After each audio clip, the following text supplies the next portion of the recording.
Bismillahilladzi la yadurru ma'asmihi syai'un fil ardi wa la fis sama'i wa huwas samiul alim. Assalamualaikum warahmatullahi wabarakatuh.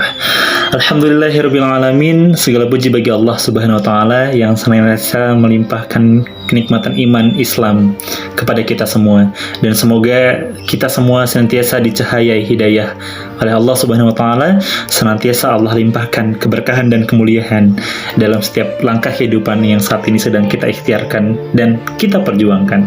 Sobat An-Nasr sekalian yang kami cintai karena Allah Subhanahu wa taala, senang sekali, bersyukur rasanya hingga detik ini masih membersamai teman-teman dalam serial podcast Sejarah Peradaban Islam dari Sobat An-Nasr.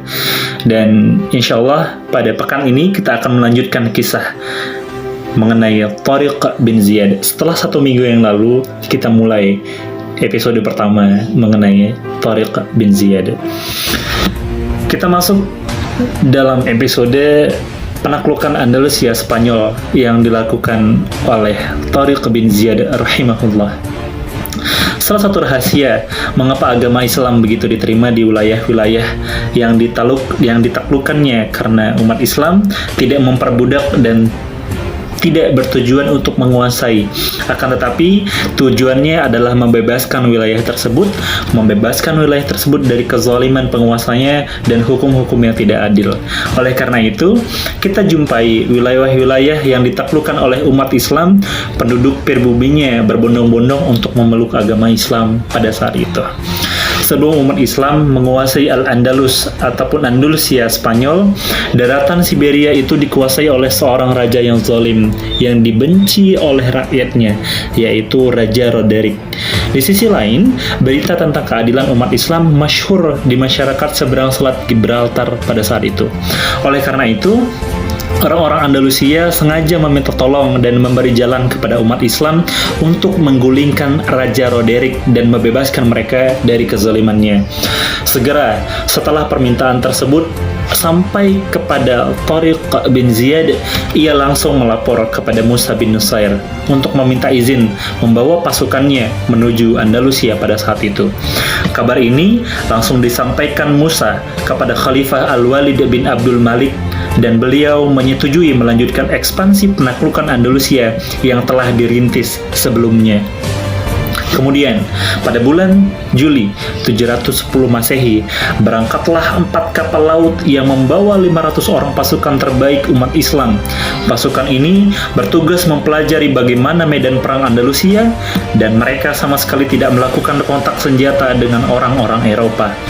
Setelah persiapan dirasa cukup dan kepastian kabar telah didapatkan, Thariq bin Ziyad kemudian membawa serta 7.000 pasukan lainnya melintasi lautan menuju Andalusia.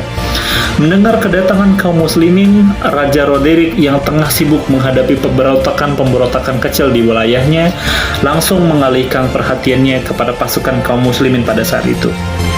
Ia kembali ke ibu kota Andalusia kala itu, Toledo, untuk mempersiapkan pasukannya menghadang serangan kaum muslimin.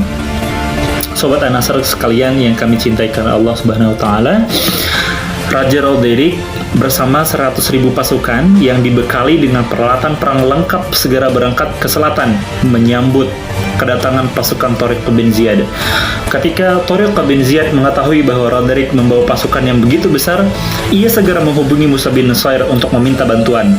Dikirimlah pasukan tambahan yang jumlahnya hanya 5.000 orang, berbanding 100.000 dengan pasukan Raja Roderick. Akhirnya, pada 28 Ramadan 92 Hijriah ataupun bertepatan dengan 18 Juli 711 Masehi, bertemulah dua pasukan yang tidak berimbang ini di Medina Sidonia namanya. Perang yang dahsyat pun berkecamuk selama 8 hari, 8 malam. Kaum muslimin dengan jumlahnya yang kecil tetap bertahan kokoh menghadapi hantaman orang-orang Visigoth pimpinan Roderick pada saat itu. Keimanan dan janji kemenangan atau syahid di jalan Allah telah memantapkan kaki-kaki mereka dan menyernakan rasa takut dari dada-dada mereka. Di hari ke-8, Allah pun memenangkan umat Islam atas bangsa Visigoth dan berakhirlah kekuasaan Roderick di tanah Andalusia Spanyol pada saat itu. Setelah perang besar yang dikenal dengan Perang Sidonia ini, Sobat An-Nasr sekalian yang kami cintai karena Allah Subhanahu wa taala, Pasukan Muslim dengan mudah menaklukkannya. Sisa-sisa wilayah Andalusia lainnya, Musa bin Nusair bersama Tariq bin Ziyad berhasil membawa pasukannya hingga ke perbatasan selatan Andalusia. Kemudian pada saat itu kisah berganti kisah.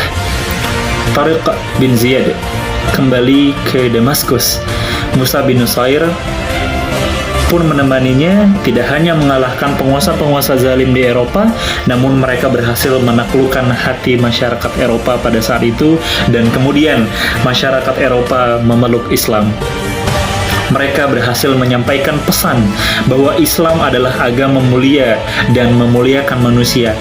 Manusia tidak lagi menghinakan diri mereka di hadapan sesama makhluk, dan kemuliaan ini hanya diukur dengan ketakwaan, bukan dengan nasab keturunan, bukan dengan warna kulit, bukan dengan status sosial ataupun materi kekayaan. Dan Musa beserta Tariq bin Ziyad juga berhasil menanamkan nilai-nilai tauhid, memurnikan penyembahan hanya kepada Allah semata. Sobat An-Nasr sekalian yang kami cintai karena Allah Subhanahu wa taala, begitu indahnya penaklukan kota-kota dan negara pada saat itu yang dilakukan oleh para pendahulu kita. Dan memandang keberhasilan Musa dan Tariq bin Ziyad menaklukkan Andalusia Spanyol, menanamkan nilai-nilai Islam di negeri tersebut, kemudian Khalifah Al-Walid bin Abdul Malik memanggil mereka berdua untuk kembali ke Damaskus. Sobat An-Nasr sekalian yang kami cintai karena Allah Subhanahu wa taala. Sekali lagi, kisah Tariq bin Ziyad merupakan buah dari kebijakan-kebijakan dari kerajaan Bani Umayyah yang seolah dilupakan oleh para pembencinya pada saat itu. Mereka disibukkan dengan isu-isu yang dibuat oleh orang-orang Syiah bahwa Bani Umayyah menzalimi Ahlul Bait Rasulullah. Mereka juga larut dengan kalimat-kalimat orientalis yang mengatakan kerajaan Bani Umayyah jauh dari syariat Islam. Mereka tenggelam dengan kabar-kabar palsu itu dan lupa dengan semua jasa-jasa Bani Umayyah. Tetapi bagi bangsa Eropa, sobat An-Nasr sekalian yang kami cintai karena Allah Subhanahu wa taala, bagi bangsa Eropa tentu saja kedatangan Islam melalui Tariq bin Ziyad membawa dampak besar terhadap perkembangan peradaban mereka. Sebagaimana tergambar pada kemajuan kota Cordoba yang ada di Spanyol pada saat itu. Ini adalah awal kebangkitan modern dari terbitnya matahari yang menerangi kegelapan benua Eropa. Kediktatoran dan hukum-hukum rimba kini berganti dengan norma-norma humanis yang membawa kedamaian, yang membawa keadilan. Sobat An-Nasr sekalian yang kami cintai karena Allah Subhanahu wa taala, jasa Tariq bin Ziyad dan kepahlawanannya diabadikan dengan nama selat yang memisahkan antara Maroko, Afrika Utara, dan Spanyol dengan nama Selat Gibraltar. Gibraltar adalah kata dalam bahasa Spanyol yang kemudian diartikan dalam bahasa Arab sebagai Jabal Tariq ataupun dalam bahasa Indonesia Bukit Tariq untuk mengabadikan perjuangan dari Tariq bin Ziyad. Semoga Allah Subhanahu wa taala membalas jasa-jasa Tariq bin Ziyad rahimahullah.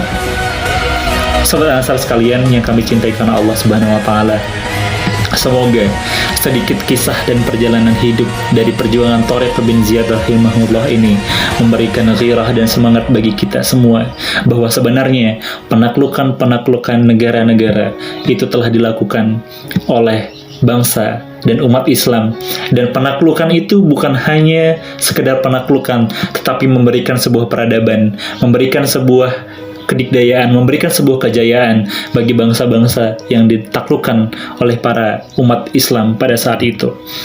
Sobat An-Nasr sekalian yang kami cintai karena Allah Subhanahu wa taala, semoga podcast ini bisa bermanfaat dan membangkitkan semangat kita agar kita semakin semangat untuk belajar dan untuk mendalami sejarah peradaban Islam.